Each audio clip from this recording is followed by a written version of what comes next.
Well, welcome to the Garden Show. It's a little cooler today, a little more pleasant in some ways, and a little high overcast here in the Okanagan. I'm not sure what it is in Victoria, but I know that it's going to be a beautiful day there for gardeners too, and as well as in Penticton. So here we are, another garden show, another Saturday morning here in the studios in downtown Kelowna. We're going to start with the tips and plants of the week. Yeah, you betcha, Don.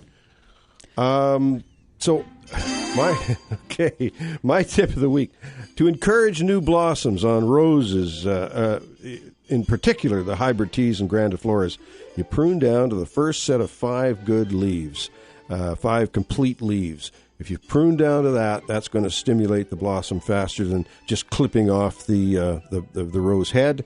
Or if you go down deeper, you will still get that same result. But the best place is to right down to just above the first set of 5 good leaves, clip it off there. My plant of the week is the large flowered zinnias. I've got lots of them planted in the yard. My favorite new annual. Yeah, there you go. Very nice. I also have a tip and a plant this week, and my tip of the week is that when you're dealing with powdery mildew on plants like zucchini and cucumbers, that sort of thing, there's a way to prevent it. Once you have it, you can't really stop it. But if you can get a little bit of a spray on there, one of the best things is just straight out baking soda and water at about a teaspoon per half a liter.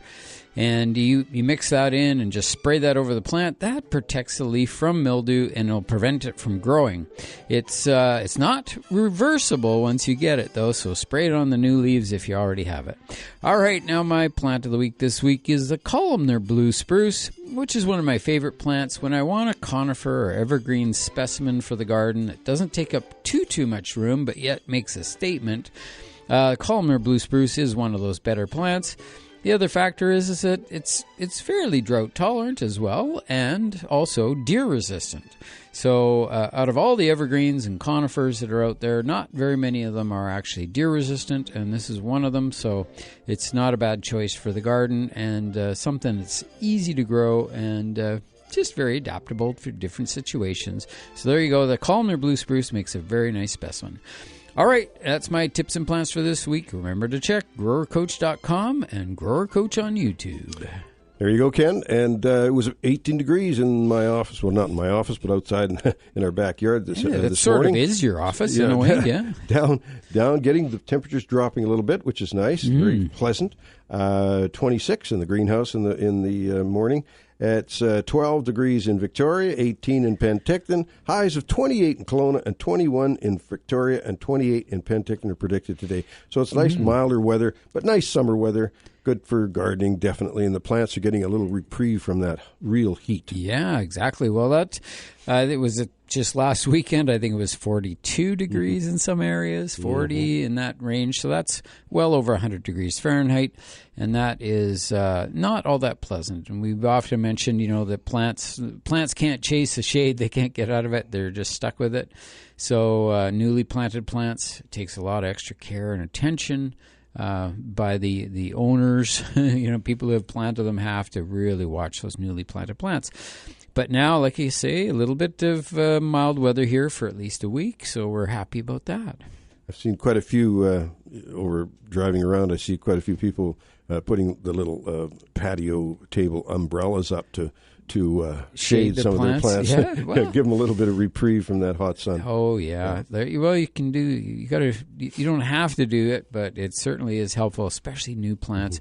The vegetable garden. I've been doing a lot of speaking on vegetable production, vegetable gardening, and over the past year, and one of the things was integrating shade cloth into the vegetable garden, just because that little bit of additional shade in the afternoon is really helpful for those plants. Reduces the stress, it prevents cracking, splitting. Some fruits and vegetables will become bitter sometimes from these extreme changes in water availability and temperature and that sort of thing. So yeah, something to consider for sure, integrating a little bit of shade cloth into your garden. You bet.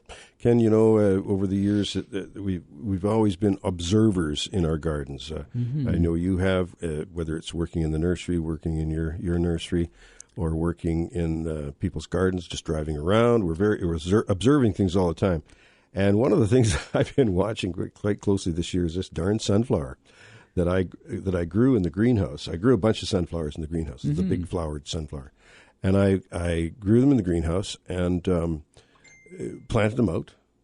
But there was, beside one of the ones that I planted out, there was a volunteer came up. So when I put this sunflower in, I've talked about this before, but it's just crazy what's happened this week. I put the sunflower in that grew in the greenhouse, and it was about 1.5 to 2 feet tall. Right. And I put it in the ground, and the little one that was coming up, the volunteer, was about 3 inches tall. 2 little leaves, yeah. Yeah, just 3 inches tall. I was almost pulled. I thought it was a weed, and oh no, that's a sunflower coming up. So I just let it grow. Do you know that thing is a foot taller than the original one? Mm-hmm. Now the original one is in bloom, and the one that was a volunteer is not in bloom. Yep. So we're observing just to see what happens. As a matter of fact, I get so tight for space in the spring. Mm-hmm. I don't think I'm going to be growing any sunflowers inside. I'm going to be just direct sowing them right out in the garden. Yeah, exactly. Well, I know our sunflowers are direct sowed by the birds. And right. From years of growing the little mini sunflowers, that they just pop up everywhere all over the entire property, which to me is kind of fun. Like they're kind of a weed, but they're super easy to remove if you need to, especially when they're young. But you always leave a little cluster here, a cluster there, just for a blast of summer color. And, that's a plant that right now is in full bloom. And, they do tend to attract pollinators and, other little birds and things that love to come in. But later in summer, they are a big hit when it comes to these, birds that come through the area. And they're migrating, and if they're coming through, they love to stop in. They always, I know I'm on the list. The places to stop to get lunch, along the way. And those sunflowers are a big hit. Yeah. So, very nice. We have Ariel joining us. And, Ariel, I got to apologize. I didn't get back to you on your picture that you sent of your tomato. We had some personal issues going on there, and I just couldn't get back to you. But are you sure you, on this tomato picture that you sent through, it wasn't just a lack of water? Like it got dry once? I don't know, Dawn. I'll tell you what's happened. It was the one on the far corner, which is the first one that gets the sun, and then the next one. Mm-hmm. And now all of them have it. The big beef and the bush beef one, or whatever you call it. So I've never seen it before, and I've been growing tomatoes there for like a long time. So is it just a matter of it getting dry and the tomato didn't like it, and that's what happens to the leaves? Well, I mean, that can happen. If it can be an event where it got on the dry side, the hot sun, and so you get that foliage dying like that. I don't see any new growth. Do you see any new growth on the plant? Oh, like one spot there's some new growth. There is new growth. However, don't forget, now we're limited to 2 waterings a week now. And I thought maybe that has something to do with it, too, and I've been out there. And these are in the ground or in pots? These are in ground. In the ground. Yeah. Well, 2 waterings a week, I don't know whether that's mostly when you're putting your irrigation on, and that hand watering, I think you can still go out and hand water things, Yes, we can still do that, except that it was so hot. I was just dying, and I never, I just thought, I wonder if it's water. I think it is, Ariel. It sounds simple, but I think that's what it is. It's just got dry, and it only takes once, gets to dry, and in that hot sun that we were just experiencing, you can get your foliage dying like that. Does the plant? I mean, is it still viable? Oh, sure. I mean, we got lots of time. It'll regrow, but don't let it get dry. And I'm married now to my moisture meter. I just poke it around all the time. Oh yeah, this needs water. Oh yeah, I'm going to have to do that. Go out there and do that. Yeah. But oh my gosh. Well, thank you so much. Okay, dear. Yeah, you betcha. Okay. Take care. Yeah. Thanks, Ariel. Bye-bye. Yeah, it's tough. When they're saying 2 waterings a week, and that's your irrigation. That's shrubbery trees, area, and that's all your shrubs and vegetables need it every day. But going out and hand watering your vegetables, you're still being quite conservative, and you're watering It's when you're watering your lawn every second day. That's what, or every day sometimes. It's a tremendous amount of water. One watering cycle can be well over 1,000 gallons, like on an irrigation system, and often over 2,000 or sometimes even over 3,000 gallons, depending on the size of your property and how much area you're covering. So that's just in one night's watering. So when you're out there with your garden hose watering, it's not really in that range. It's a smaller amount of water, but it's very directed exactly where you want it. And like you've said that before, Don, about when you're out hand watering things, it's so much, it's a real connection with that plant, and exactly. That, you're having a close inspection of it, and you're visiting it, and you're giving it some water, and just making sure that you're getting deep enough on that water. So that's why I always, when I'm hand watering, I always hand watered like 2 to 3 times is considered one watering. So I start at one end of the garden, I go all the way through it, giving them each a good watering, then I go back to the beginning and do it over again, and then back to the beginning, do it over again. And so it's like 3 light waterings equals 1 good watering. Yeah, and that allows the moisture to get in there, and the next time you water, it allows more moisture to get in. We're going to go right back to the phone lines here, and Colin has joined us from Victoria. Good morning, Colin. Yeah, good morning, gentlemen. Thanks for taking my call. I have a question about deciduous azaleas. I bought an Irene Coster deciduous azalea. It was a little bit leggy when I bought it, and I assumed it might bush out, but now it's about about a meter tall, and not very bushy after this season's growth. Wondering if you have any advice as to when to prune it or how I could potentially start again. Well, this is good timing, because you don't want to be doing too much to that plant in the summertime, because it will greatly reduce the amount that it flowers next year. It's sort of a common, like with deciduous azaleas, it's common for them to be a little bit on the skinny side and not be that big, fat, bushy plant. Some varieties are better than others. That particular one is a beautiful plant, but it's still it's not going to be like, they're taller usually than they are wide, so their tendency to be upright. And the tips of the shoots are the key, just never to cut the tips, and don't feed them too much in the summertime, because these things will prevent bloom for next year. The flower buds will form here starting in August, and so they may already be forming. And so just like I say, I would just let the thing go, let it do its thing. And if you do need to trim them, you do it after they flower.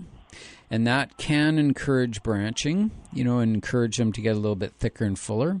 So I would say next year is enjoy the blooms, typically through around and through the month of April or early May. And then when they're finished, the bloom, just literally while their blooms are still finishing, is to go out and then trim those branches back, because everywhere you trim them back, they'll tend to branch and give you 2 or 3 branches for each branch. Excellent advice. How low would you go? Like, will they force out new shoots almost anywhere along that stem? They will. They'll shoot even from the bottom sometimes, but you need to preserve those, and save those as your key, future stems. But also when you do say, when you're pinching or snipping off the branches, you're cutting them back by about, say, 1/3 to a half in the springtime after blooming, about half. And then what you would do is you'd look inside, and if you found a tall, skinny shoot growing from down low, and it was shooting way up high, and you're cutting all the other ones down by half, that one I might cut back by 2/3. In other words, a little bit shorter, just to get some branching coming from within the shrub a little bit. Because when you cut it back, you'll get 2 or 3 stems, and that'll help to fill that plant out a little bit. If that makes sense. Thank you so much. Yeah, hopefully Colin, that's thanks for the call. That was a good question. We're going to have to take a break. We're a couple minutes late here, but we're going to take a break, and we'll be back with The Garden Show after this short break. Well, we're back with you. It's a beautiful, beautiful day here in the Okanagan. It's a little reprieve from the heat that we've been experiencing the past month, and not only we are feeling the pleasures of a little bit less heat, the plants are really enjoying it too. They really are. That's for sure. I did actually see after last weekend's blast, it was just the end of that heat wave, and it was quite intense. We saw a lot of leaf scorch showing up, or leaf scald. So these brown patches showing up in the middles of the leaves in a lot of areas. So if plants weren't like in a perfect condition, if everything wasn't absolutely perfect, we're definitely seeing some sunburn showing up. Yep. So that's normal, and it's not going to kill the plant, but it's something just to be aware of that it's telling you. Yeah, you always look for new growth. That's what I was saying to Ariel. And I noticed on that tomato there was some new growth. Yep. When you see new growth, things are active. That the plant is actually trying to recover. And it was and you pointed this out one time. You said it was an event. Yeah, an event. Something happening. But the event is finished, and now it's kind of getting over there. We've got a call from Leanie in Victoria. Good morning. Good morning. How are you guys? We are well, Good, thank you. Yeah. Awesome. I hope it's okay. I have a couple quick questions, and maybe you can do 1 and 2 word answers. I don't know. I've been saving up my questions over the last couple weeks. Nice. Slugs on my zucchini bush. I tried coffee grounds. Didn't seem to work, so I did buy the pellets. How do you guys feel about those? And those are not dangerous? Well, the pellets that are available now are fine. They're an iron-based pellet. And that's all you're doing is using it's iron. It's not going to hurt anything. The old pellets had a product called metaldehyde in it, and that was probably one of the most dangerous products on the market. They've taken all that stuff off, but if you look at all the products, the product that caused the most problems with animals, especially, was metaldehyde, the metaldehyde slug bait.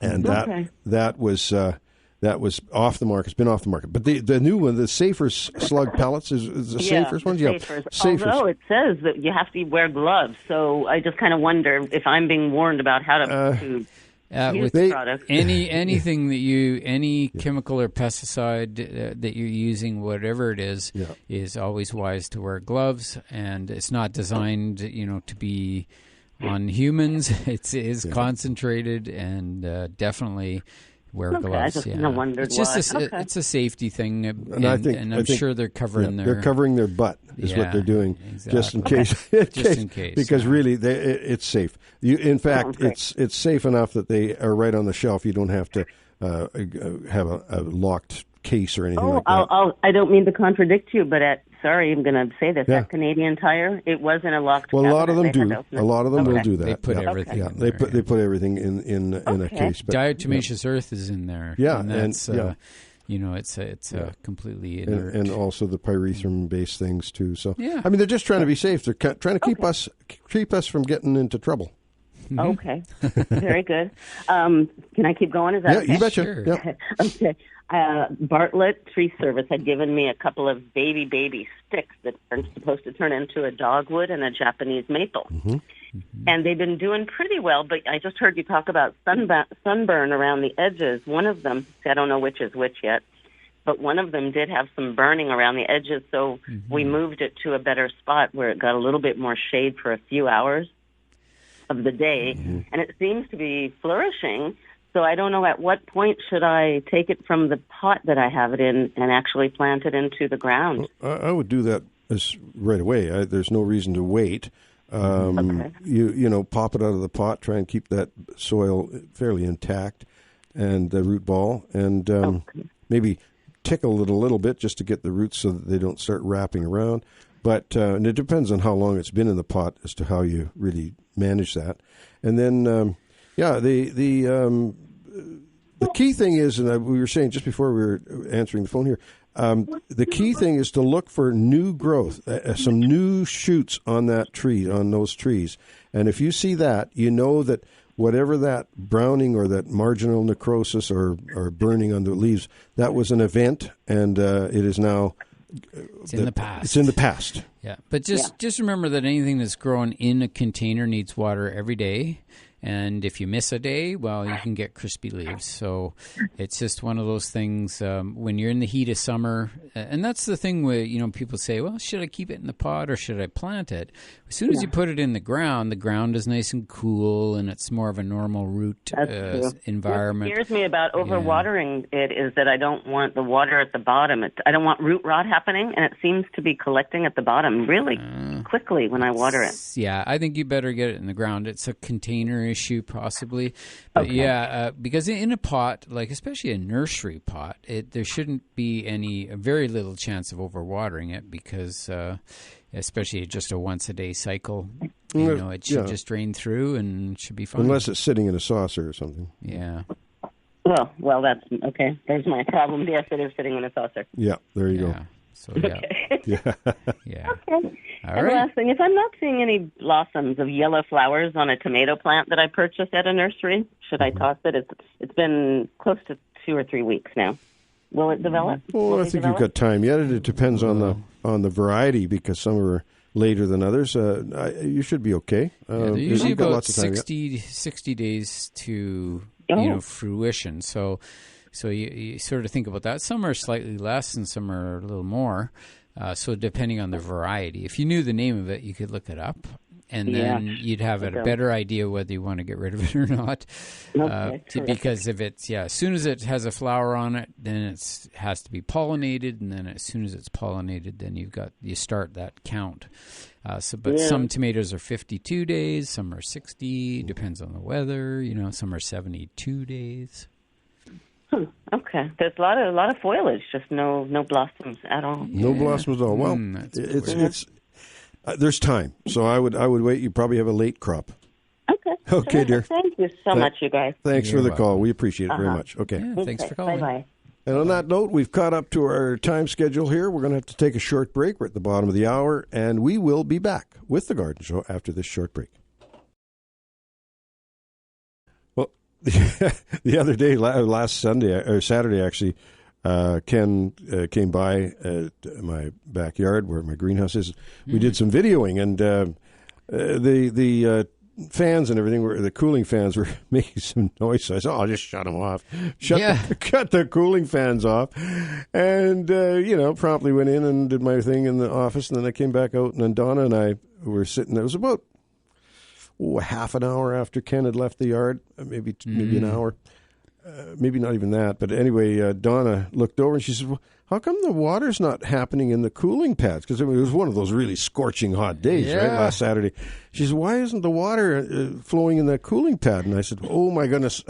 Ken and I were doing some video in the greenhouse. I went in there, and I sent you the picture of 52 degrees. Yeah. It was 52 in the greenhouse. That's hot. What's 52?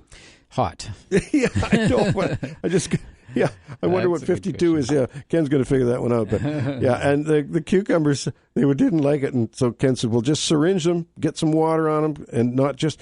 And there's the old wives' tale, and I hate using that term, old wives' tale, because wives are pretty darn smart, actually. Yeah, but. And they are, but 52 degrees, 125.6 degrees Fahrenheit. There you go. Yeah, but anyway, Ken. So all through my youthful learning experiences, I always said, never water your Japanese maple in the hot sun. Don't water the foliage in the hot sun. It's going to burn. The water magnifies the sun, and it causes burn. Stuff, yeah. The plants love it. They just you can hear them sighing like they just went into a. They're just like, well, just like people, if you spray a human down, they get a little chill at first, and then they go like, "Whoa, this feels great." Yeah. When it's hot like that, you need to be sprayed with water, and your plants love it too. And so it's just a bit of a wives' tale, or whatever you want to call it. It's a bit of a myth. And it's funny that some of the plants, they'll see, and then I always think of lace leaf maples as an example. So many people know these shrubby-looking maples, which are really lovely in landscapes, make a nice specimen. But those plants, when they get the slightest bit of drought, because they're not drought-tolerant, they show a crispy on the edge of the leaf. And marginal it's just, necrosis, right on the edge right away as soon as they dry out. And then sometimes people say, oh, well, the sprinkler hit it, so now it's all turning turning crispy because it was sunny out or whatever, but that's not the reason. The reason is it's dried out too much at the root. Yeah. So you needed to spray more, like way more, because light waterings are kind of, the plant likes to be sprayed with water, but it doesn't, it's not benefiting at the root from that. You need to soak it. And so that happens when the temperatures change. It gets really hot all of a sudden, and your plants are experiencing some stress. So I think that's something sort of an advanced gardening thing, is where you really understand which plants in the garden need that extra water and which plants can just be ignored, because there are so many that are just fine with drying out, especially older plants. They've been in the garden for years. Those ones, they don't need very much water. But the plants that, unless one of them's a lace leaf maple, which they would need some regular water. But I don't mind having one or two plants in the landscape that need extra water, but I always like to teach and train my plants to go without water and just have them prepared that, you're not always going to be getting water. So be prepared. Anything could happen. So, and plants can be taught, they can be trained to live with water through, gradually reducing water over time. But then when you water well. That's the rule. And carrying on with the watering issue, I know we're all trying to be as careful and frugal with the water as we can. If you're doing landscape renovations at this time of year, especially at this time of year when it's very hot, and especially in the Okanagan when it's just real hot, I've often seen even professional landscapers will expose an area. They're going to do some hardscapes around an area, and the irrigation's been shut off because it's all messed up, and they'll expose some ground around a tree, and that tree gets the roots dry out, and that tree suffers a tremendous amount. It can be an evergreen tree, and in the case that I was just looking at the other day, it was a hemlock, and no, it wasn't. It was a larch. It was a larch, yeah. And it really got stressed during that heat wave that we just had, and there was exposed. They'd taken the landscape fabric off and everything, so there was roots there, and the irrigation had been shut off, and it really just about bit the dust. But I went in and looked at it, and it's going to survive. That was that event we talked about. It was an event, and that poor thing. But now it's starting to push. They've got the water on it now, and so now it's starting. The little buds are starting to push again. Yeah.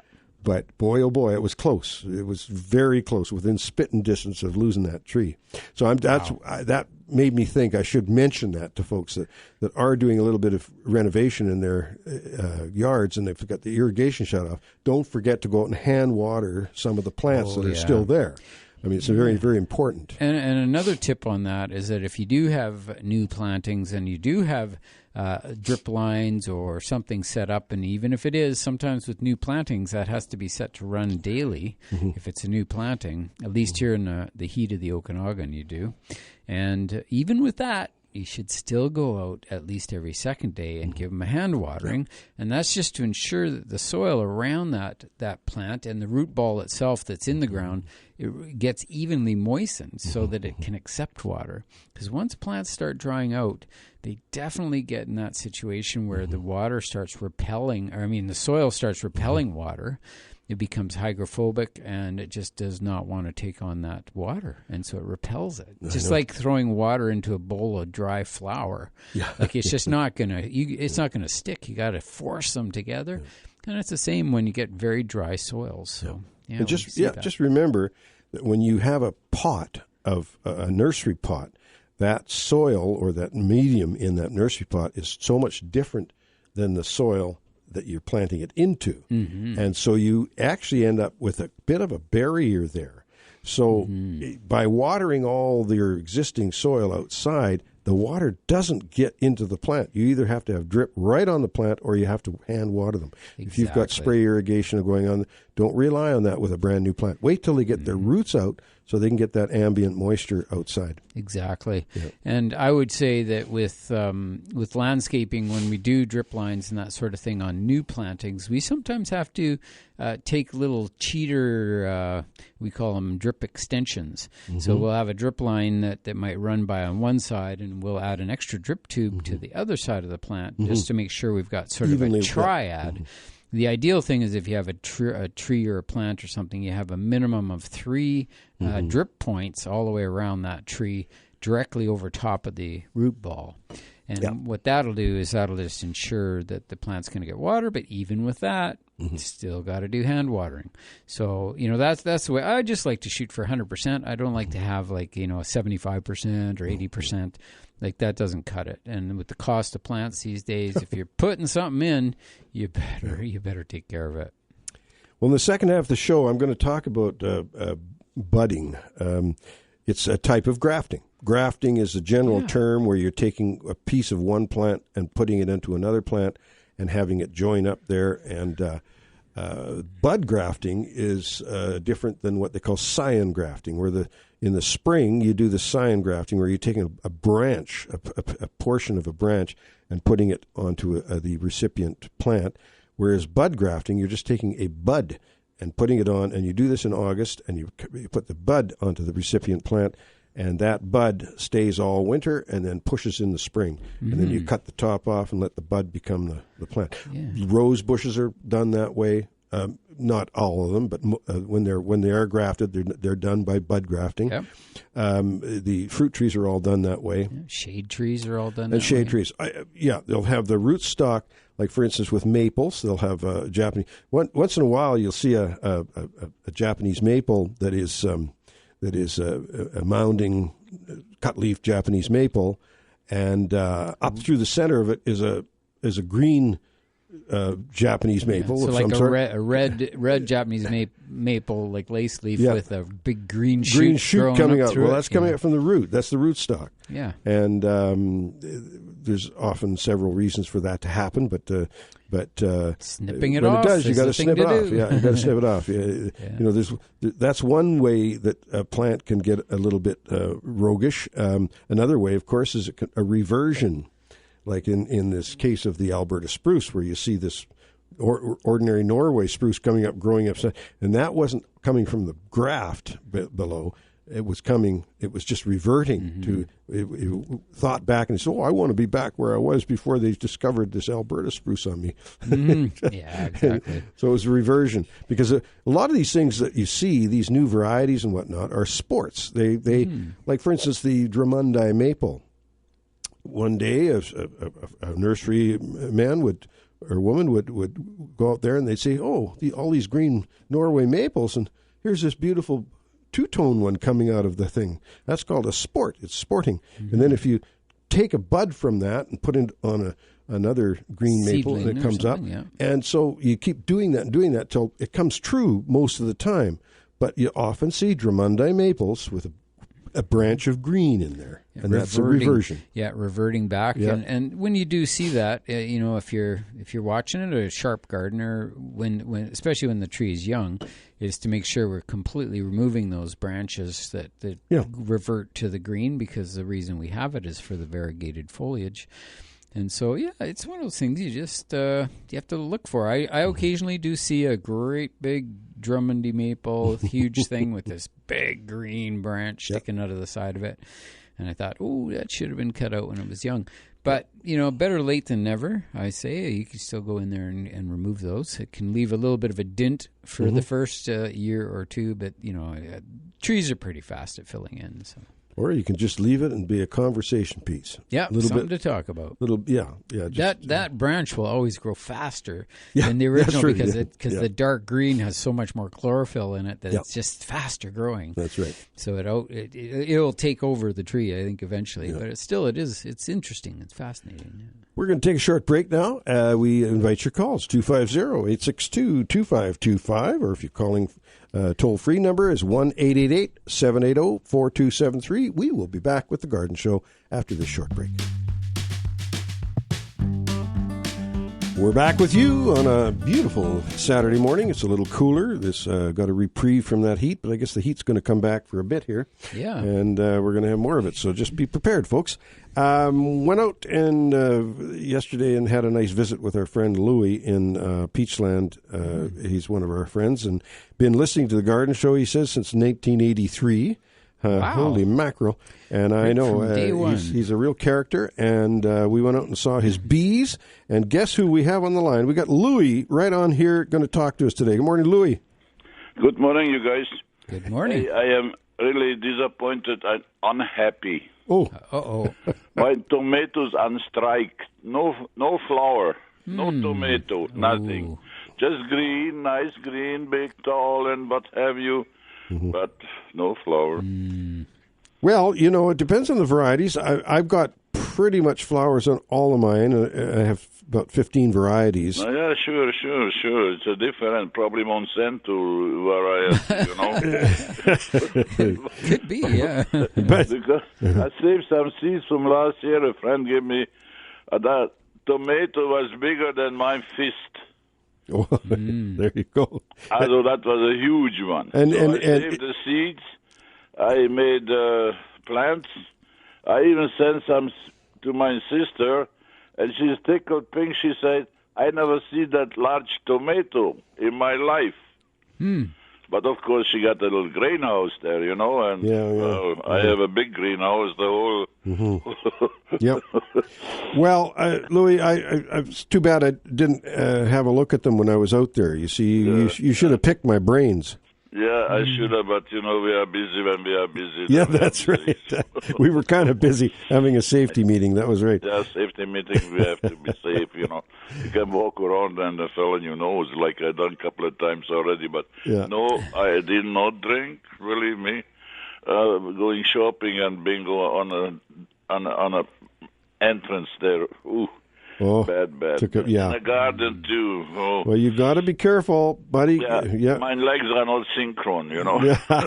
Well, you're not going to do any flying sidekicks. Yeah, it's something. But anyway, everything else is under control. Yeah. There are certain things which grow and certain things you can. Yeah. You know. I mean, this is a garden, you know. That's gardening. We went out and saw your bees, and you got a nice hive going there. And Carlos, our friend from Mexico, Carlos, he was looking at the walnuts, and of course they don't grow walnuts down in Mexico.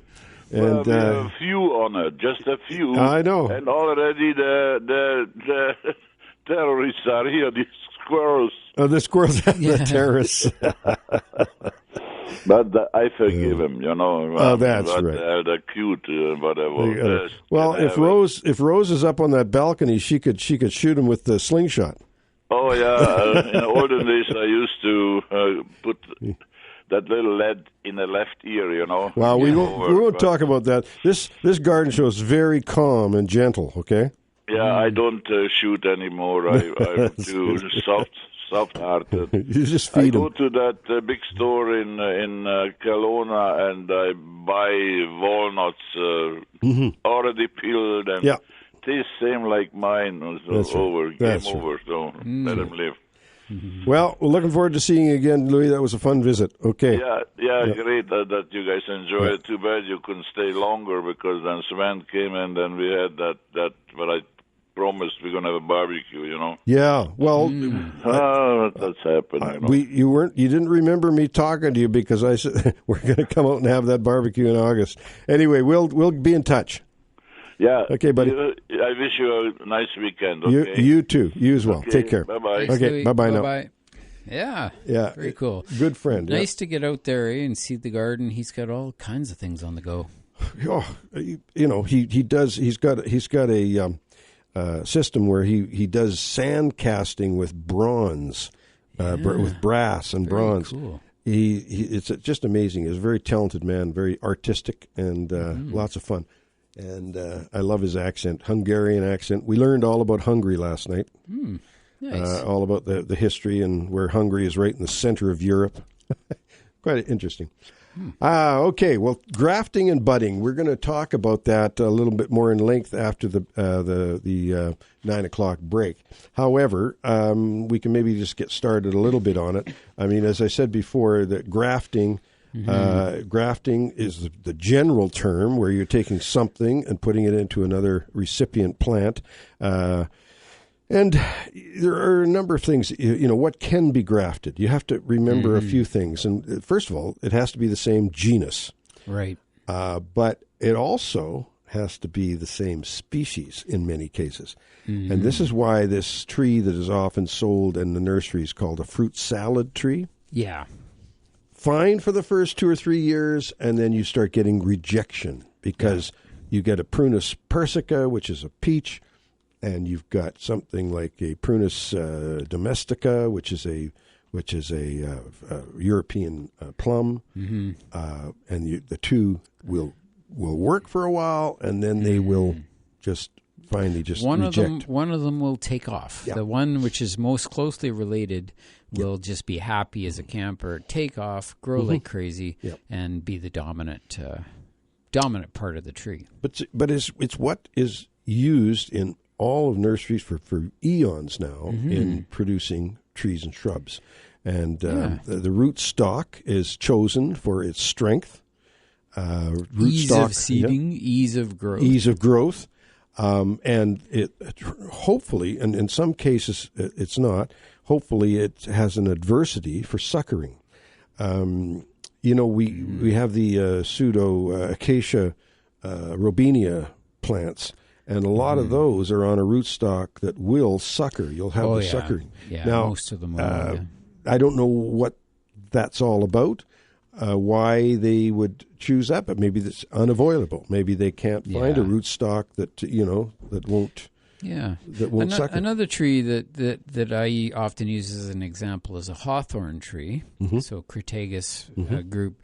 But the hawthorns, the seedlings that they use, they're just standard hawthorn seedlings. I think they're just an easy to grow variety, and they all have different. Like you're talking about suckering. So these shoots that come off the root system, and I'll tell you, when you're planting a lot of hawthorn trees over the years, every once in a while you find one, you buy one, and you don't really realize it's got a few little shoots at the base.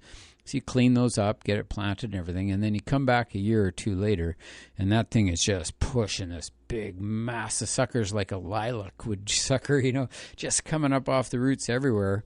And but it's sort of, that's a lesson to say that that not every single one is like that. There's many of them that are not like that, but every once in a while you'll hit one. Just because of the genetic variability in seedlings, you're not going to get a perfect take every time. Like that, you're going to get that perfect root system. They're all going to have a little bit of difference. Another tree that does that is the sunburst locust. The same thing is that you can get good ones that don't sucker much, and you'll get some that sucker off every bit of the root everywhere. You just answered a question, Ken, that I had quite a discussion with a client 2 days ago. And we were talking about the fact of possibly putting in a hawthorn in one spot. And they said, well, we heard that they sucker up a lot. Well, and I have seen that, but I've seen some that don't. And so I thought maybe it was a varietal thing or whatever. But you're right. Those are seedlings. It's a shot in the dark. I mean, it's a stab. You're just taking a stab. It's a dartboard. And that's what we're talking about right now is this grafting. So what they do is they'll run these seedlings that are easy to grow, and they'll just grow thousands and thousands of them, and then they'll take this one tree and they'll literally take the branches off of it and just carve the little buds off the sides of the branches and insert them at the base of each of these seedlings after they're about 1 year old. And this is how we bud graft. It's done in August. And then these things, after a few weeks, they generally will take or not take. And I know with companies that do a lot of trees, they go back. They wait about 3 weeks. They go back and replace any ones that don't take. So they want to really make sure everyone takes. And and eventually that little shoot will start to grow. And then once it does, they cut the top of the seedling off and let that little bud grow, and it becomes the new tree. That's right. That's exactly how it's done. and it's done in the millions across North America and Europe. Yeah. That's exactly how it's done. It's done with roses as well, but nowadays a lot of the landscape roses are on their own roots. They actually root the cutting, and it's on its own roots. So one of the advantages of that, of course, is if we have a cold winter like we just had, and the rose freezes down to the ground, it'll come up true. Whereas if it's a grafted rose, it freezes the ground. It comes up from the rootstock. You get one of these seedlings we were just talking about. Yeah, and they're not all that exciting. No, they're like a rambling rose, almost like a climber that sprawls all over the place and doesn't only blooms on old wood. So it just doesn't bloom, and then the next year gets these little semi-double red, dark red flowers on many of them. Not a really great plant, that's for sure. We're coming up to the break. In the middle of the show, we do invite your calls, 250-862-2525, locally here or online, or if you're out of town. And toll-free number is 1-888-780-4273. We will be back with The Garden Show after this short break. Well, we go from a caller in Peachland to now Bev from Victoria. Welcome to the show, Bev. Hi. Good morning. My question is, can a Melford yew be grown in a pot? Yeah, it could be, yeah. Good size pot. You don't want to put it in a tiny little pot. Right. Like, I have one that's about 2 years old, and it's about 1.5 feet tall, and I just recently took it out of my garden to put something else in that spot, and so I just stuck it in a pot till I figure out what to do with it. So I'm wondering, so you could grow it in a pot?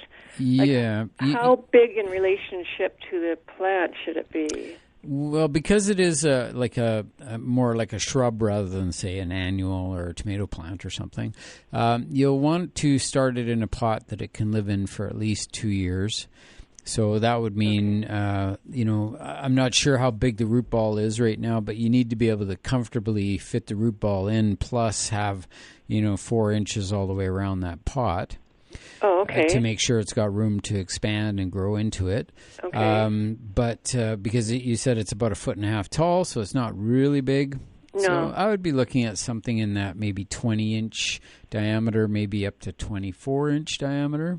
Okay. And then how tall should it be? The depth isn't as critical, but you still need to be at least 18 inches deep, I would say, for a shrubby plant.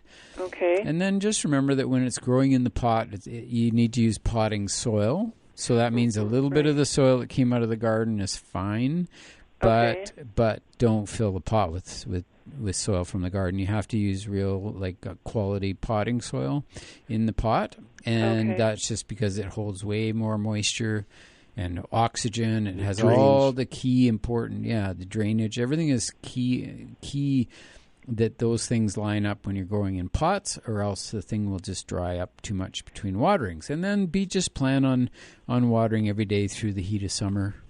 Because it's in a pot, it's going to need daily watering. And it's going to need a little more feeding, too. Your fertilizer program would be important. You could use anything like 30-10-10, the Stearns product, 30-10-10 water-soluble, and do that every week or 10 days. You can give it a shot of that. Every week in the summer, or like at one time a year? Oh no! Through the summer, mainly the growing season.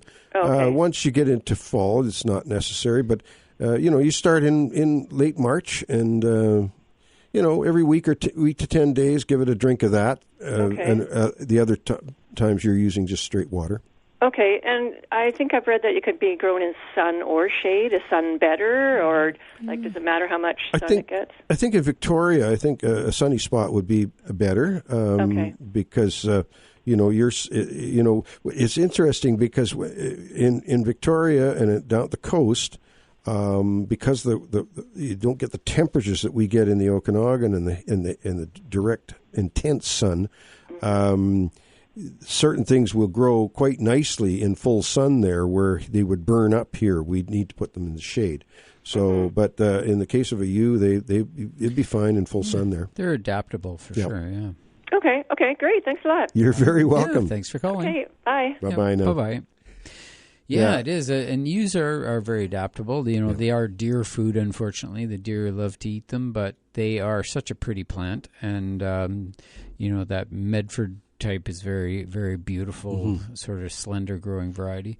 Really nice plants. And, very adaptable. It's just that thing, once you transition to a pot, you got to start thinking pot. You know, you're thinking it's growing in a container now, so everything's different. You know, I often think of the yews when I see them in the old country in Britain. A lot of yews are used in topiary. Yes. And it's fabulous what they do there. You don't see as much of that here in Canada as you do down in Britain, although I've seen quite a bit at the coast. There's a lot more topiary in that done in Victoria. It's quite British there in Victoria. Well, in the climate, British heritage there. In the climate's good for it, right? Because you got long growing seasons. You can have multiple trimmings every year that will help to keep it in shape, and it keeps growing back and filling in.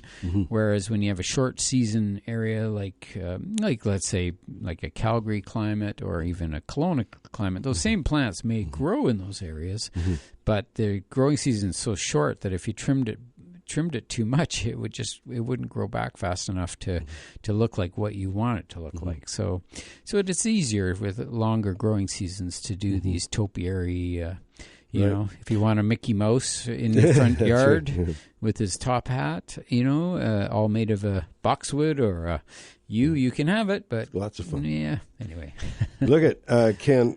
Also, though, when we mentioned growing conifers or other shrubs in pots, Victoria, there's not a big issue with this, but in the Okanagan, you got to remember that pot is exposed to really cold weather sometimes, and it freezes solid, and that may not be that conducive to good growth.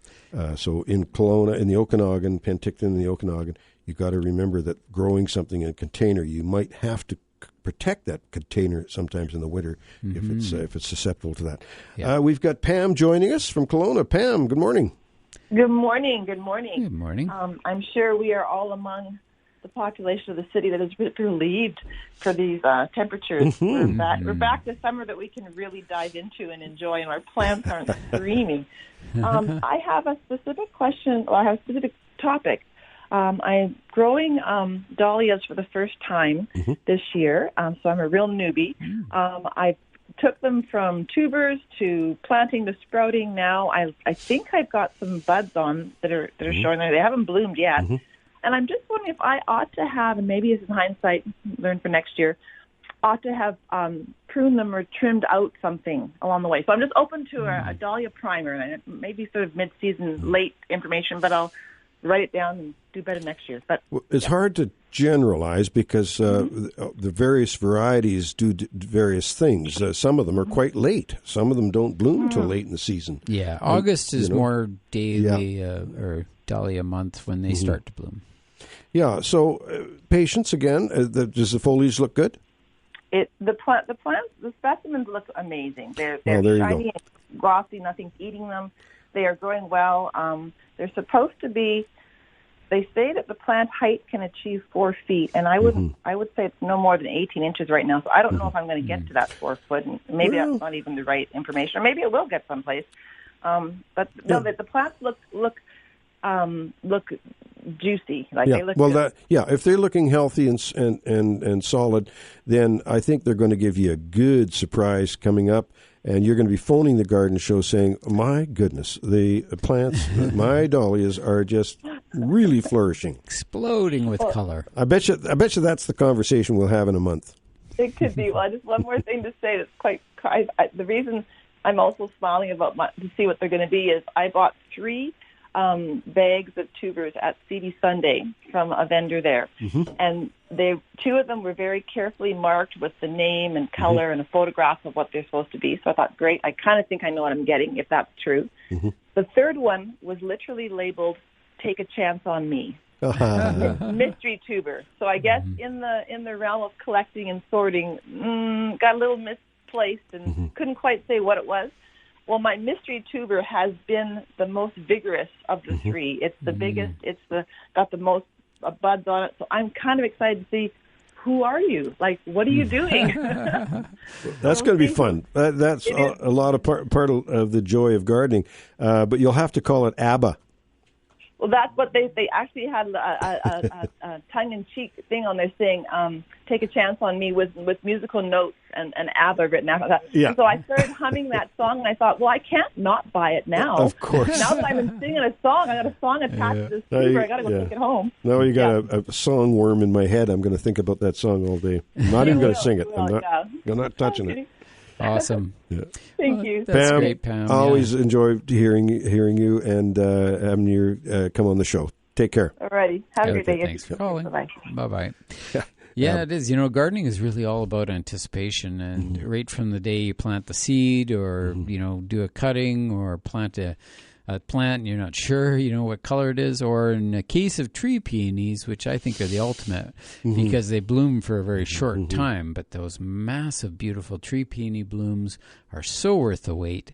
And, I'm already anticipating next year's bloom, and I'm still snipping the seed heads off of the tree peonies that I have. So they're that's gardening for you. And you talk about waiting, Ken. About 4 years ago at least, we got this beautiful epiphyte cactus, hanging, drooping cactus from a lady across the lake, and she gave that to us because she was getting too big for her, and she says, "I've had this for 15 years and it hasn't ever bloomed, and so I'm tired of waiting." And so I said, "Okay, so bring it home." And I made a few cuttings, gave you some. And I made some cuttings, give back to her, too. She's got another plant there. Finally, this spring, it bloomed. Not the whole entire thing, but a portion of it went into bloom. I think I'm going to take cuttings from that portion of the plant, and that might be a little more apt to bloom later. Whatever.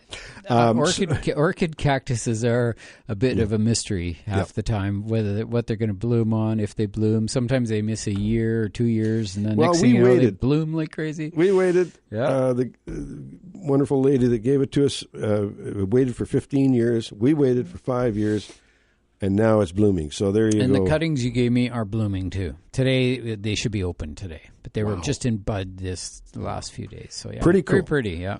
We're going to have to take a short break here. We will be back with the Garden Show after this short break.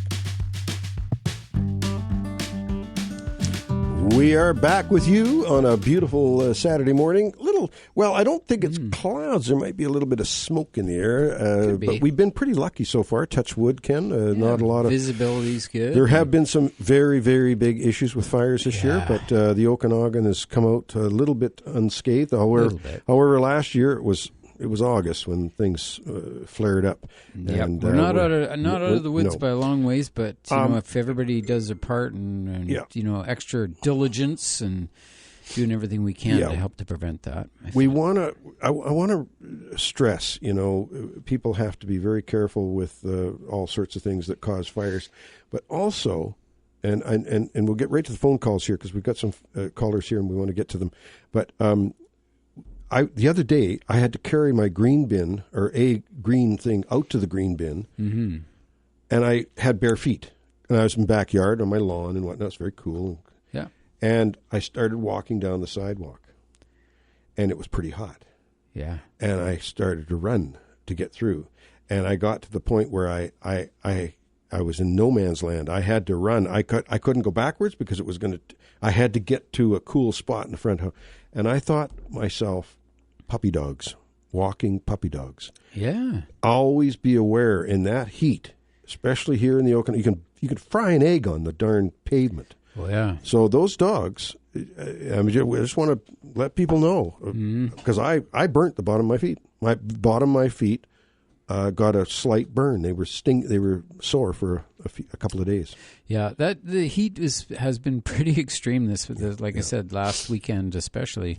But anything that was black in color seemed to be just sizzling hot. Yep. Yeah, very careful. Going to go to the lines here, and we've got James joining us. Good morning, James. Good morning, Don and Ken. Good morning. I'm phoning. I'm just coming back from the Glenmore landfill where I took some old cedars from near my mom's house.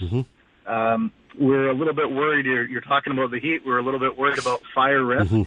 And Mom's also got a bunch of cedars between hers and the neighbors. They're about, 25, 30 feet high and probably 40 years old. Some of them are dead. And I'm wondering, what are your favorite alternatives for cedars that can be kind of function as a privacy screen, maybe a little bit of a sound barrier, and are good for the Okanagan and simple to take care of? Sounds like a fence to me. Well, a 30-foot high fence? Yeah, well, that's the thing with hedges, right, is they're unlimited basically on how high you can go. But, it might be one of these things where you look at a deciduous hedge possibly. They're just, they're only there in the summertime. They're way faster growing, that's for sure. And you can get very calmer, skinny growing trees. It could be an option. They're just less flammable nowadays. We're thinking about that. But, it's a tough one. Deer resistance is always an issue depending where you're located. If you have to have the deer resistance aspect, you're pretty much going to be in the category of the juniper family. And you're going to be looking probably, just remembering that not all junipers are deer resistant. If it is deer resistance, if that's important. Varieties, I would recommend something green like a Spartan juniper. They're a little bit fatter as they grow, but they do make a really nice hedge. And if they're pruned early, about 2 feet a year, they're pretty good, but they're way more drought tolerant and, easier to grow. What about Taylors? You didn't mention Taylors. No, Taylor juniper is also an excellent option as well. They just don't have, just not as readily available. Not readily available and slower growing and expensive. Well, they're all junipers are expensive. Yeah, that's we're talking expensive based on per 6 inches of growth. It's way 4 times more expensive than a cedar, let's say, or 5 times. That was the beauty of cedars over the years, James. When I've been selling cedars since the 50s, and I, of course, now would not recommend cedars. However, back in the day, they were an ideal way of forming a hedge, a barrier between properties, a noise barrier for highways. It was they were really good. But now we've got such a we're so water conscious now, and also with the fire issues, they become, a cedar will go up very, very quickly if it gets lit at the bottom. It just explodes almost. Now, with Ken mentioned a deciduous hedge. Back in those days too, we sold a tremendous number of privet hedging and a tremendous number of cotoneaster hedging. Now, the cotoneaster hedging is not going to get as high as you would like to get, but however, the privet can get to be a good size. I've seen 8 to 10 foot privet hedges, and we used to sell a lot of elm hedges too, Chinese elm hedges. And as a hedge, invasive, yeah. Well, as a hedge, it's not a bad thing because they don't create seed as a hedge, and so they don't spread seeds around because you're constantly trimming them into a hedge. They make a darn good hedge, but they're high maintenance. You got to prune them about 5 times a year to keep them nice. Yeah, but it's an option, And then the neighbor has been kind of trimming the dead cedars, leaving the main trunk, if you will, and then growing, I think, like either Virginia creeper or English ivy on them. Oh, yeah. So it kind of provides a fence. I'm not sure if it's, good for fire smart or not. But if we were to grow vines on them, what about some vines that are desirable? Yeah, sometimes they're somewhat compatible, but more often than not, they compete with one another and they become messy looking.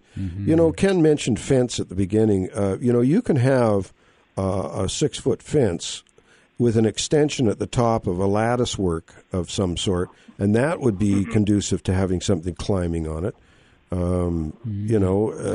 It just an arbor. Yeah, an arbor of some sort. I used to build these, what I used to call them dividing pergolas, and it would, If you want to email me, Don at thegardenexpert.com, I'll send you a few pictures of those, and that might give you some ideas. Okay, great. Thanks very much, guys. Okay, James. Right, good luck. On. Take care. Thanks. Yeah, it's always difficult to replace the good old cedar hedge, isn't it? Well, it is because and they're narrow. I mean, when they get old, they're quite wide. Mm-hmm. Like there's many of them are 10 feet wide now. You know, as they have become old.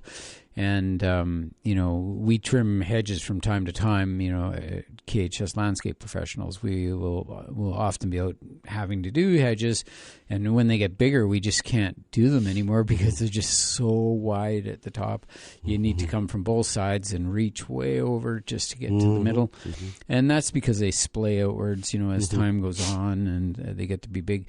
But like you say, it's hard to beat the cedar for it being narrow, especially as a young tree. They're easily formed into hedges. They can be trimmed, pruned. They can do all that stuff. And a little bit more water when they're a younger tree for the first, say, 5 to 10 years. But after that, they're not as bad. Really. Have you had any experience with de Groot spire cedars? Yeah. They're a little less water hungry. Yeah. And but they're slower growing. There's a few planted at Bylands just adjacent to the display area there. Oh, yeah. And yeah, I like the tree. I just only use them where there's no deer because the deer also eat them just like the other cedars. So that's the thing. I think that there's a lot of factors that you take in consideration when you're doing any kind of a hedge or whatever it is. So it's good to know your options and pick the one you think is going to be the best. Like you say, I don't mind the privet hedges. They grow quite fast. They just need a lot of trimming to keep them as a hedge. To keep them really nice. Yeah. And you want to prune them where they're almost in a pyramidal shape. Absolutely, So they're wider at the bottom than at the top. Yeah. Because otherwise you're going to end up skinny at the bottom and wide at the top. And they get wide. And they can get wide. They are fast growing. Mm-hmm. They'll grow in bursts of 3 to 5 feet each burst. Yeah. And you're just saying the cotoneaster hedge, which is nice. Mine is about 8 feet high now. Oh, it is, eh? Yeah, but I haven't been trimming the top, though. I only trim the sides. Okay. Because I don't really care how tall it gets. I just don't want it to push me out of the... What about deer on cotoneaster?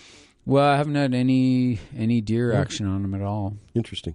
Like at my house, I don't have a really bad deer problem, but that is, I do have deer. The deer came and ate the leaves off my pole beans just the other day, so that wasn't very nice. Not very nice at all. Impressed, but they didn't eat the cotoneaster. You have to squirt some Bobex in their face. Yeah, I remember that last year. That was so funny. That was interesting. Okay, well, look at we're going to take another short break at the bottom of the hour here. We got another half hour left, and give us a shout 250-862-2525 to get through. Here locally in the Kelowna area, and 1-888-780-4273. If you're calling out from out of town, it's a toll-free number. We'll be back with The Garden Show after this short break. Okay, we're back with you, and I promised you I was going to talk a little bit more about grafting and budding. And budding is grafting. There's 2 types of grafting. One is you take a bud and you put it in to the recipient plant, and that is done in August. The second one is the scion grafting, which you do early in the spring. Yeah, it's like grafting a twig. Yep, exactly. You take a little twig, you have a certain cut. There's 3 or 4 different methods. There's the whip and tongue method of scion grafting, and there's the cleft grafting and different. Now, I have a PDF of my budding and grafting sheet that I used when I was doing a course at UBC Okanagan. I was doing a budding and grafting course there, and I have my handout for that. And it goes right through the whole kit and caboodle about grafting and budding and whatnot. And if you want that PDF, I can send it to you if you just email me, don@thegardenexpert.com, and I will send you this thing. And I took pictures of the various cuts that you need to do. We talk about the tools you need, but you just can't have more fun in the garden than doing some of this budding and grafting. Well, grafting can be really interesting. Like in the case of, say, if you were doing a rose, you could do like 3 different colored roses on one bush if you wanted to. Or we've talked about these apples. If you want about 5 different types of apple on one tree, you could do that. or any I did that with individual peaches. fruit. I did that with peaches. I had early red haven. I had mid-season. I had a late peach on and I had a nectarine on one tree. Yeah, fabulous. And so if you got a small yard and you can only afford to have one tree in that yard, doing a bunch of budding. So it's a lot of fun. And just seeing it actually work. I've been doing it on my kiwis. I've been doing it, I put a new male that was really a good male. I put it on my male kiwi. And it's just going crazy now, and it really does a lot of pollination. Cool. We have Marina, Marina from Victoria. Good morning, Marina. Good morning, Don. Good morning. Nice to talk to you. I have a couple questions to ask you, too. First of all, I've got a big vegetable garden, and I planted my spaghetti squash, and it's by seed, and I put it in on the May long weekend, and they're already quite large. And we're only 60 days in, and when I look at the tag, it's telling me 90 days to pick, but they're very large already. Oh, the zucchini or the spaghetti squash are large already. The actual squashes. Yeah, the actual squashes are large already. Yeah, that's great.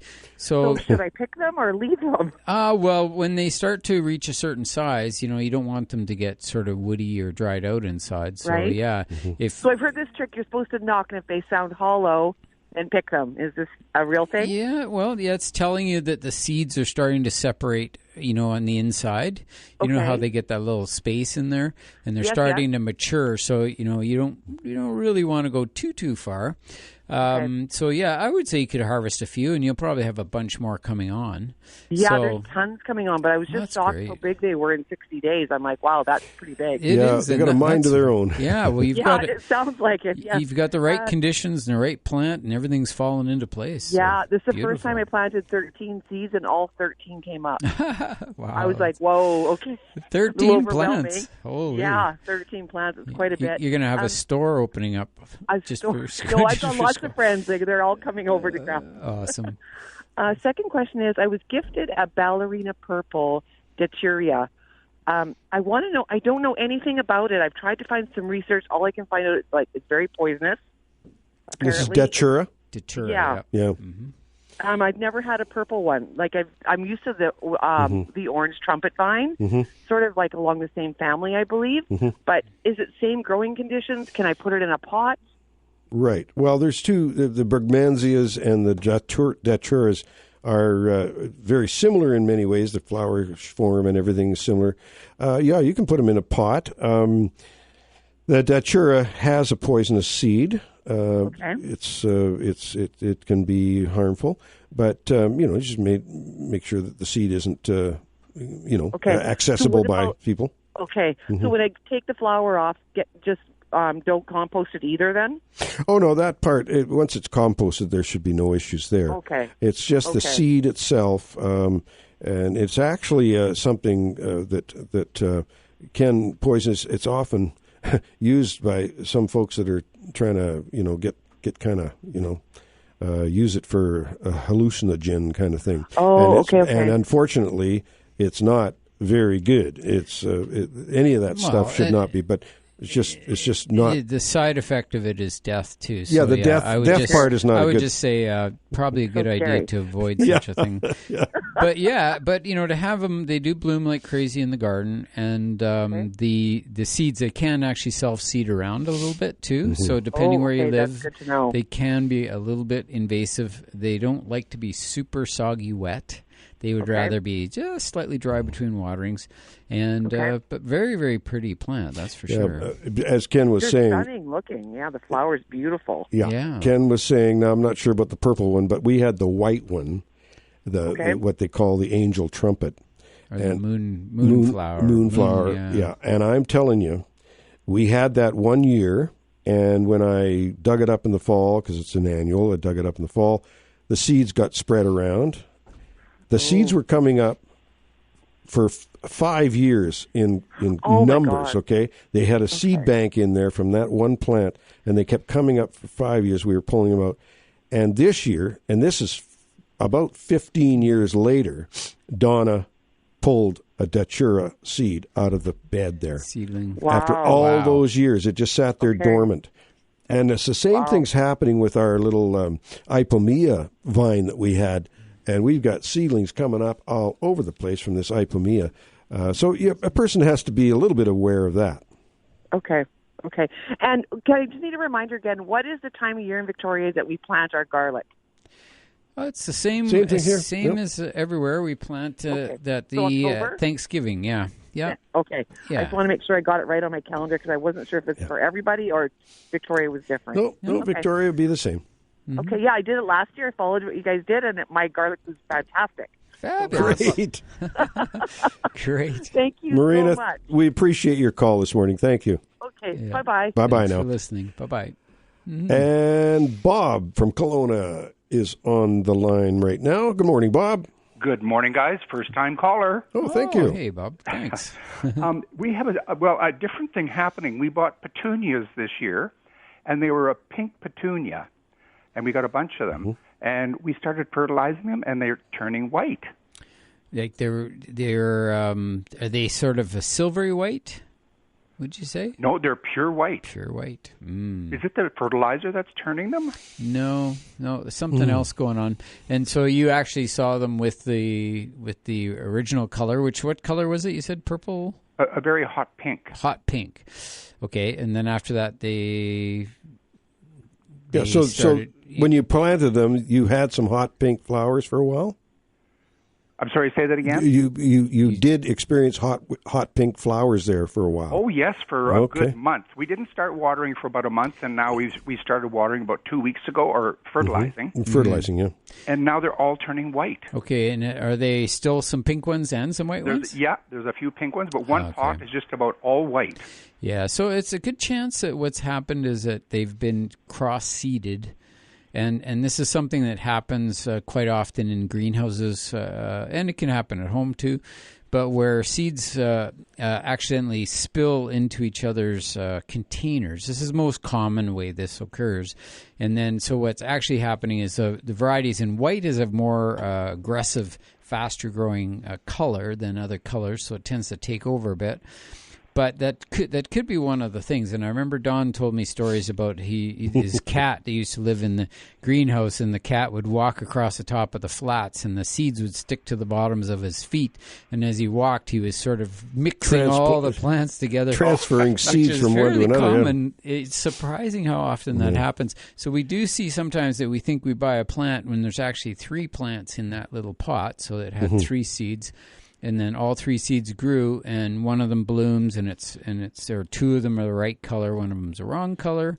It's not common, not impossible, but it's one of the least occurrences would be that it actually reverts back to its original.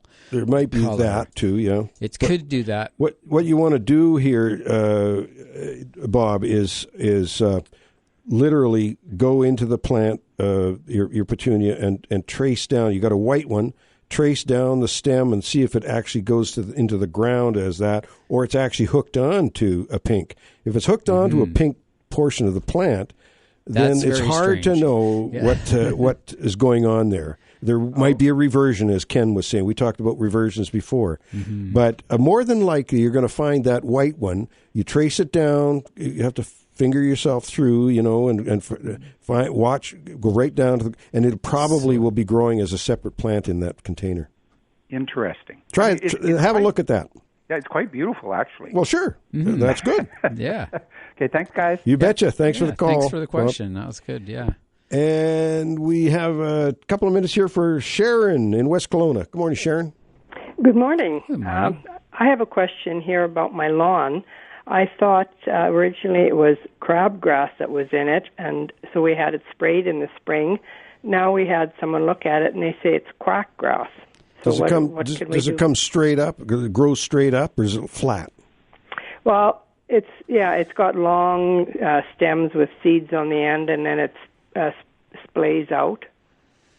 Well, yeah, we'd have to. Stems are about 6-7 inches. The one thing also is that crabgrass isn't seeding right now. Yeah, it's not seeding at this time of year. Is you seeing seeds on it like today or? Yeah, soon? No, I'm told now it's quackgrass, not crabgrass. Mm-hmm. Yeah. So it grows faster than your lawn. Yes, and it sticks out. It sticks straight up. Yeah, it was probably quackgrass, couch grass, or twitch. There's also a fescue called hard fescue that does a similar thing. And so getting a positive identification on these grasses is a bit tricky because grasses are one of the hardest things to identify. But yeah, the one thing with quackgrass is it generally doesn't go to seed in a lawn if it's being mowed from time to time. Yeah, that's the thing. It doesn't go to seed, but hard fescue looks a lot like crabgrass, and it shoots upright, and it's got wiry stems, and it gets these little seeds, and it's kind of wiry. Like that's a term I use, and it's actually commonly found in lawn seed. When you buy lawn seed, it comes in the packages as something they put in because it's very durable for like field applications and commercial applications. But it's just not a very pretty grass, and it's quite different than the rest of the lawn. Yeah, it grows in kind of clumps. Yeah, clumpy. Whereas the quackgrass is more likely to sort of blend in, and become a large patch that's kind of nondescript. It won't look like a bunch because it'll have other grasses growing in it. And it won't be seeding, as Ken said. It won't be seeding, yeah. So, and you can dig down, if you're suspecting it's quackgrass, if you dig down that portion there, cut a piece of turf out and dig down into the ground, you should have some rhizomous roots that are evident below the ground. Shoots, white roots, shoots, yeah. But the tall fescue, or hard fescue, another name for it, is that it would potentially be very clump-like, and you can dig them out individually to get rid of them, but just don't let them go to seed. That would be the key. Because then they keep seeding around. They're quite hard to dig out. They're really hard to dig out. Typical of fescues, fescues have incredibly tough root systems, and they don't want to give up. Well, I mean, just after we mow the lawn, it seems like in a couple of days, these things are shooting up, sticking out a couple inches above the grass. That's what it is. That's definitely the fescue. Now, many fescues are good. Some fescues are not so good. That's one that's a little tougher to deal with. Is this a lawn you planted yourself? No, this lawn is probably 30 years old. Yeah, so it's run its course. Yeah. Well, sometimes pressing the restart button is good. But on the other hand, this pristine lawn that we're looking for all the time, I've been to several seminars down in Seattle when we go down to the show down there, and we talk about that meadow look instead of this pristine lawn look. And it's a less water hungry look as well. So you may not. It's hard to say. I mean, you can redo the whole thing. Kill out your lawn, kill it out, and have somebody do that professionally, and then skim it off, and then put some fresh topsoil down and re-turf it with some reputable turf. You can like I say, press the restart button if you would. Start over. Because there's nothing, you can't really deal with it as it is. You gotta redo it. Yeah. Okay. And the name, just to clarify, is tall fescue. Is likely what that is. Tall fescue. Yeah. Okay, you can't just put sod right over it, can you? No, it's a full perennial. It comes back year after year, and it'll shoot from its roots, and so shoot right through. Yeah. Okay, well, that's not quite the news I want to hear, but we forgot our magic wand at home today. Okay, thanks, Ed. Thank you, dear. Thanks for calling. Yeah, bye-bye. Appreciate that. And we have our good old friend Dominic online, but we're going to wait till after the break, and then we'll talk to Dominic Ramponi right after the break. He's going to give us the whole story on the cherry issue this year. Yeah. And we'll be back with The Garden Show after this short break. We're back with you, and we have an old friend joining us, and we haven't spoken to you for a while, Dominic. I was going to give you a call. As a matter of fact, we were playing telephone tag a while back. Dominic, how are you doing? Oh, I'm doing terrible, to be honest. The only good thing about today is I think you guys should change the name of your show, because the way you diagnose things, I think, is very helpful to people growing items. So you should change it to the Dr. Don and Dr. Ken show, because you diagnose stuff very well. There you go. Well, I appreciate that. And coming from you, who is a very brilliant horticulturist, we appreciate that comment. Look at Dominic, and I know this is a real turmoil out in the orchard industry this year. It's awful. There's no peaches or apricots at all. No. Cherries, there's some, but we don't have enough cherries to keep our farm gate operation open in East Kelowna on Pooley Road. We just don't have enough cherries to do that and do some of our large customers. So we're not opening at all this year, because even if we did have a few boxes, the cost to keep the cooler open for a few boxes, it's prohibitive. Exactly. So it's too bad. I field 4 or 5 phone calls a day from valued customers, and everybody understands the bad winters, right? They feel bad, but it's quite sad, because people enjoyed the quality of our cherries. I mean, there's other farmers that grow the same quality, not a question. But they're wanting the quality of cherries that we have and the different varieties. So, it's one of those things you have to deal with farming. So we're hopefully come back next year. The trees aren't dead. It was just the buds that got damaged. So the buds, yeah.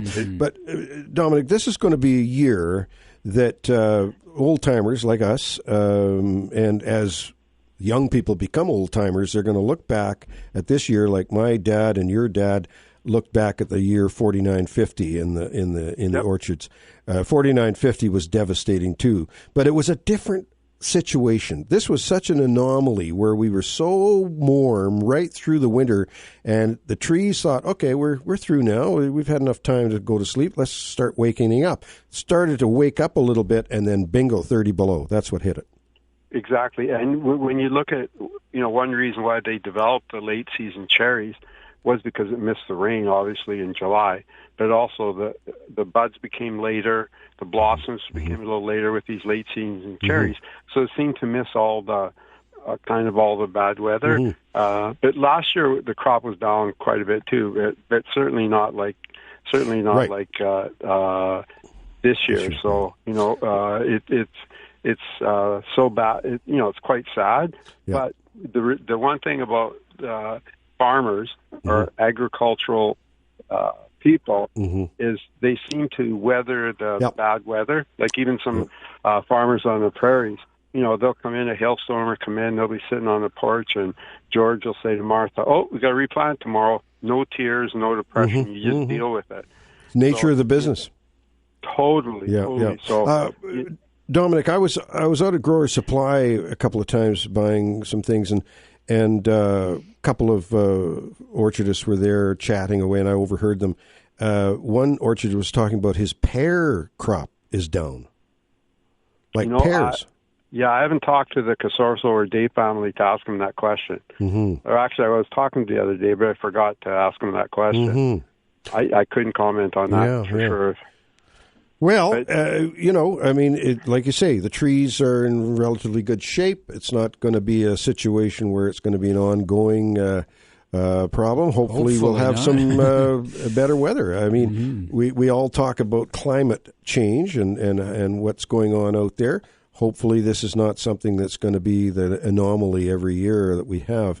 But when you look when you mentioned 4950 and you go in cycles of that type of thing, every they had some big frosts in the late 1800s here too. So when you go over those cycles, every so often you're going to get a devastating thing like this. But even with the grapes, right? Well, they have quite a few years of good timing. But in some cases, even with the grapes, some of the varieties of grapes that we're trying to plant over here, I'm not sure if our climate here is conducive to those variety of grapes. The vinifers, Yeah, so it's always too bad, but always appreciate you guys supporting agriculture, and we'll move on and move forward. And for for next season. And hopefully that wonderful store up in East Kelowna is going to be open again next year. But Dominic, have you noticed? And this is one thing that I've heard out there, and you can verify this or not. Some of the older varieties, the Lamberts, the Vans, the Bings, they didn't suffer as much as some of the new varieties that are out.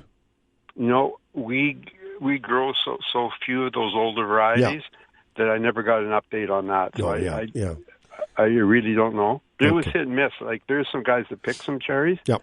But like for us to open up the plant to hydrocoom and everything, you need quite a volume of cherries to do that. Mm-hmm. We're going to have to take off here. We're going to start the tips, and I always love to talk to you, Dominic. Okay, you guys create yourself a great day. You betcha. Awesome. Take care. Okay, thanks, bye. Tom. And I think it's time we start the tips. 9:57:40. We're going to start our tips of the week. My tip of the week is to encourage new blossoms on roses, particularly hybrid teas and grandifloras. Prune down to the first set of 5 good leaves. It's one trick of the trade. My plant of the week is the large-flowered zinnias. Zinnias in general, really, but this large-flower State Fair mix is another really good one. Oh, yeah. We just love our zinnias. Great cut flowers, and they're very hardy in the Okanagan, very heat-resistant. Yeah, and deer-resistant, too. Those ones. Yeah. All right, I also have a tip on a plant. My tip of the week is that, we're getting into some powdery mildew season here for some of our plants like zucchinis and sometimes cucumbers, and using a little bit of baking soda and water spritzed over those plants will definitely help to prevent it from spreading around and prevent it from taking over, actually. But you can't stop it once it starts. Once it starts, it's kind of going to just take its course. Nothing you can do, but you get the spray onto the new foliage. That's generally the way to go. All right, my plant of the week was the columnar blue spruce. This is a blue spruce. It grows very narrow and slender, which fits into smaller spaces, but typical of all the blue spruce group, they're deer resistant and quite drought tolerant, and just lovely trees. They make a great specimen. That's my tips and plants for this week. Remember to check growercoach.com and Grower Coach on YouTube. Perfect, Ken. And my Shigo quote of the week this week is, boredom is a major cause of accidents. Robotic people get bored easily. Thinking people seldom get bored. There you have that word of wisdom from Dr. Shigo. We'll see you next week with more of The Garden Show.